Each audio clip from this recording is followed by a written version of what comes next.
Welcome back to the channel. Today we're taking a look at this really cool Harley Benton semi-hollow body. Stay tuned.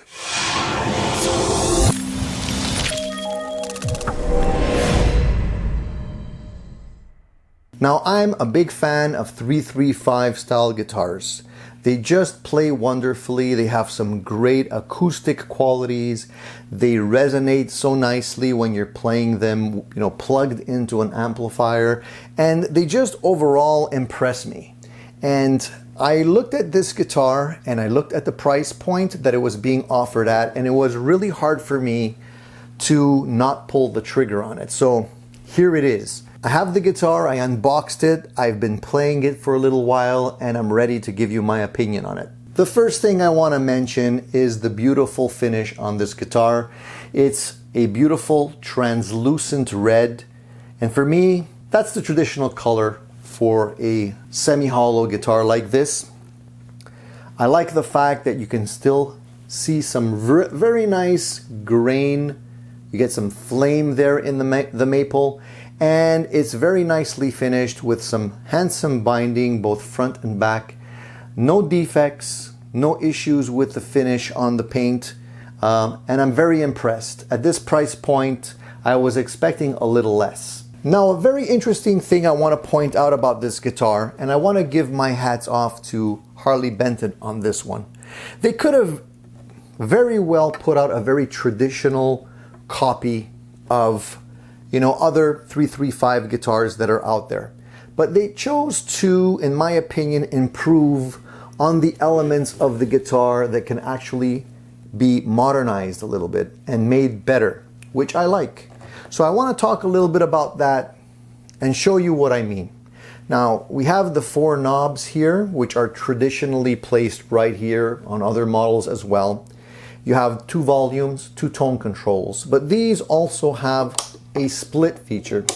Just by pulling out the knobs like that, you can split the humbuckers and turn them into split coil. I think that is a very nice option to have on a 335. It gives you additional voicings and more flexibility. And who doesn't need more flexibility in terms of tones? Now, the pickups that they've put in this guitar are Alnico 5 pickups. They sound decent. I've said before that, my opinion on the Roswell pickups that come in these guitars is not necessarily a negative one. I think for the money you're paying these guitars, the quality of these pickups fit the price. They're not the best pickups I've ever tried, and they're not the worst. They actually fit in nicely with the price point of this guitar. So they give you what you expect to get. Can they be upgraded to make the guitar even better? Absolutely. Do you have to swap out the pickups? Not necessarily. These pickups are fine for the casual player, somebody that's not necessarily a professional player. They'll do you just fine. You don't necessarily have to swap them out. But if you do choose to swap them out, you can definitely make the guitar a level better than it is. It's really up to you. Now, the next thing that I want to point out is the location of the toggle switch. It has a traditional 3-way toggle, but normally the toggle switch would be down here, which I thought I would prefer. But after actually trying this guitar and living with it for a while, I've come to realize that this position here is actually the better place for it. You're not stumbling around, trying to feel where it is with the knobs and getting the knobs in the way. You can easily switch pickup and continue strumming your guitar and not have to go all the way down here. I think overall that's a better place for it, and I'm glad that they've actually taken the opportunity to change the location and make it better. Thumbs up for that one. Now, along with that improvement, you'll notice that there is no longer an input jack here. Usually the input jack is situated just about there. They've decided to move it over and put it at the bottom of the guitar.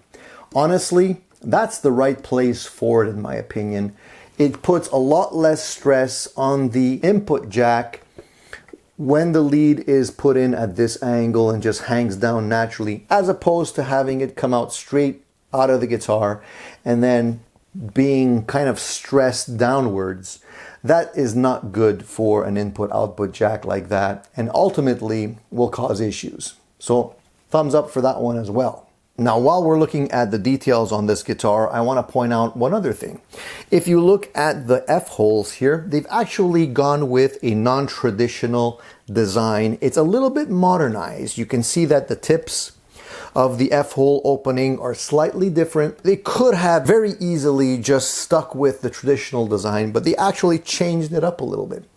And the other thing is that they actually went to the trouble of providing some binding within the F-hole, which is a little bit more of a pain to do, let's be honest. It's easier just to leave it without anything there, but they actually chose to finish it, and I think it really makes the guitar look sexy and finished, in my opinion. Some of the big name brands don't even do that. So another thumbs up for that one. Many companies are now moving away from rosewood and using alternate woods that look like rosewood, feel like rosewood, but are not rosewood, and they're more environmentally friendly. This neck has a really nice, consistent looking fretboard, nice and dark. I mean, if you don't know that it's not rosewood, you would automatically assume that it is. Now, I've seen other companies using alternate types of wood, and sometimes they're paler in color, they look dried out, they don't look rich. This one looks very, very nice. I have not oiled down the fretboard. The guitar is basically as it was out of the box. I have not modified anything on this guitar yet. I want to show you the guitar as is, and I'm very happy with the way the wood on this neck is, and I'm happy with the fact that it's consistent and dark. I like rich looking fretboards. That being said, I also appreciate the fact that they went with slightly larger frets. The neck is bound top and bottom. It does not have any of the binding nibs on the edge of the frets, and that is not necessarily surprising. At this price, I wasn't expecting that, and as a matter of fact, it doesn't really add that much to the overall feel of the neck. And if you ever do a fret leveling or a fret job in the future, sometimes they also get in the way, which to me is fine as is. I don't think it detracts at all from the guitar. One thing I would have liked to have seen, and this is just my personal preference, guys, so take it with a grain of salt. The block inlays on this neck are nice. I would have really liked it if they went with the smaller, more vintagey style block inlays. I think it would have given the guitar a little bit more oomph and pizzazz, but the inlays are fine as is. They're very nicely cut. There's no unsightly filler in or around the actual inlays. Very nicely done. If the frets are rough, if there's any chatter marks left over, if you hear any kind of grinding in the strings when you try and bend them, and specifically if there's any dead spots, buzzing, if the neck has not been adjusted properly, all those kind of things are very important to me. Happy to say that the neck on this guitar is set up very nicely. Again, I have not touched the setup on this guitar. It's as it was out of the box. So the relief on the neck is perfect. The frets are not grindy at all, very smooth. No dead spots on the neck at all. As a matter of fact, I thought originally that I was getting a dud because I had taken the guitar and started playing it out of the box, and I was bending the notes and they were fretting out. And I'm like, oh no, don't tell me, a beautiful looking guitar like this is a dud. I hadn't noticed that the plastic over the pickup on the neck position was still there, and it had lifted off a little bit, and it was basically touching the strings, so that was causing the strings to buzz a little bit and go dead. But as soon as I removed that plastic cover, it was fine. So I'm happy to say that for setup, the guitar, A1. Really happy with that. Now right here at the nut, we always like to see a bone nut there. In this case, it's a composite material, it's not bone. It's probably graphite or something like that. There's no real information as to what it is, but I'm sure it will be fine and it will last. And it doesn't sound bad or interfere with the playing of the guitar. What's more important to me is the way the nut is cut, how deep the slots are, and whether or not they've been adjusted properly. And I'm happy to say that the nut seems just about perfect. The slots are not too deep. They are not too high off the first fret, and they have a nice break angle as well. So I think this nut, the way it is cut now, is perfect. There's nothing for me to do here. Thumbs up for that. If we look at the headstock on the guitar is very traditional with all of the other Harley Benton guitars. There's nothing really exciting to report here. The inlays look like a silk screen. They don't really look like they're mother of pearl. Of course, at this price, that's to be expected, but it's elegantly done. It doesn't look cheesy. The truss rod cover also has a HB on it, and looks pretty nice. The headstock itself, the design, very flat. Doesn't have any ornamentality. I don't know. It's very simple. I like simple headstocks. The look of the tuners on this guitar. Now these tuners obviously are not high-end tuners, but they're nice. They look like Grovers, but I'm pretty sure they're not. I like the fact that they went with chrome tulip style tuners on here. They could have went with the traditional plastic ones, but I just feel that the chrome ones give it a little bit more heft and make it look more like a professional guitar to me. It just blends in well with the rest of the elements on this guitar. The neck profile on this guitar is quite comfortable. It's actually very similar to what I have on my other guitar, the higher name, well-known brand that we're not going to compare this to. It's very comfortable. It fits nicely in the hand. It's not bulky. It's I think most people will feel right at home with this neck. So let's take a minute and talk about the hardware. Now, often on these guitars, the hardware is where they cut corners. They end up giving you inferior hardware just to save a couple of bucks here and there. I'm happy to report that both the bridge and the tailpiece are really nicely done. I'm going to put a couple of close-ups for you guys so you can see it, but they seem at first glance to me that the string saddles, specifically the individual adjustment saddles, are very high quality. You can see that they're not badly cast. They're actually clean. They have a nice contour on them. They just seem nice, high quality pieces of metal here, and I'm super happy to see that. I wasn't expecting that at all.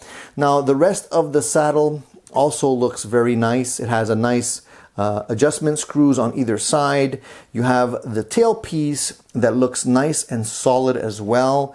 It has a little bit of a flatter top to it than you would traditionally see on other guitars, but I'm kind of digging that. I think it looks quite nice on this guitar. Now, going back to the knobs here just for a minute, I'm super happy that they kept these top hat style knobs with the little chrome top on it, because I feel that it really gives the guitar a really nice traditional yet modern feel. You know, they could have went with a completely different knob, but I think it would have actually made the guitar less attractive to most people. So I'm really happy. Now these knobs, as I mentioned, have the push-pull on them so you can split the coils. They feel really nice. They have a nice taper to them. The volume knobs are a little bit easier to turn than the tone knobs. I don't know why that is exactly. Maybe they're using slightly different pots, but it works. It gives the guitar the flair that it needs. Now, the rest of this guitar is quite similar to what you would be accustomed to seeing on other 335 style guitars. You have the 3-ply binding in the front, which is quite nice. They went with binding on the back as well, but it's not 3-ply. It's just simple binding. I think they put the money where people will see it, in the front of the guitar, because the back of the guitar also does not have any flame on it. You will see that, you know, if you look closely, the maple is not flamed at all, you know, compared to the front of it, which is a little bit more figured And that makes sense. I mean, you want the guitar to look nice when people are looking at the front side, you know, the money side of the guitar. So if we take a look right over here at the horns or the shape of this guitar, you will notice that they're not the same shape as some other brands. They're a little bit narrower, they're a little bit pointier, and if I'm not mistaken, they're slightly offset. This one seems to be slightly higher than this one. So they didn't necessarily try to copy other brands, they kind of made it their own, which I kind of like. I think that the guitar needs to stand for itself and shouldn't just be, you know, a very enticing type of guitar that people are buying because they're simply trying to mimic another brand. So I'm really happy that they chose to do that. I think it gives them more credibility in terms of their guitars as well. Now, as usual, the little bracket that holds the pick guard here is just a simple bracket. It doesn't have adjustment like some other ones do. This is what I most commonly see on budget guitars. It would have really been nice to have a little bit of a nicer looking bracket just to give this guitar just a little bit more sparkle opposed to other budget guitars out there. I think it would have given itself just a little bit more elegance overall, but hey, I'm not gonna knock it for that. I mean, it's really just a minor thing. Now, one thing that really bothers me on both low-end guitars and high-end guitars is the fact that you see the wires in the F-hole. You know, it wouldn't have taken much just to tie wrap that in and make it a little bit cleaner. I know how difficult it is to work on semi-hollow body guitars. I've done it in the past, and trust me, it's not easy to keep things organized in there. So I'm not surprised that you see some wires in there, but it just would have been nice if they would have just went an extra step and just tie wrap that in there. But hey, I'm just being a stickler right now. So if I would have seen this guitar on the shelf at the music store, I definitely would have stopped, picked it up, and played it because it really is a looker. Everything on it is attractive, is nice, and is enticing, and basically, to me, says quality. All right, so I know you guys are waiting to hear what this guitar sounds like, so let's plug it in and see what it can do.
So as a fan of semi-hollow body guitars, I really do think that this guitar would be a proud addition to any guitar collection.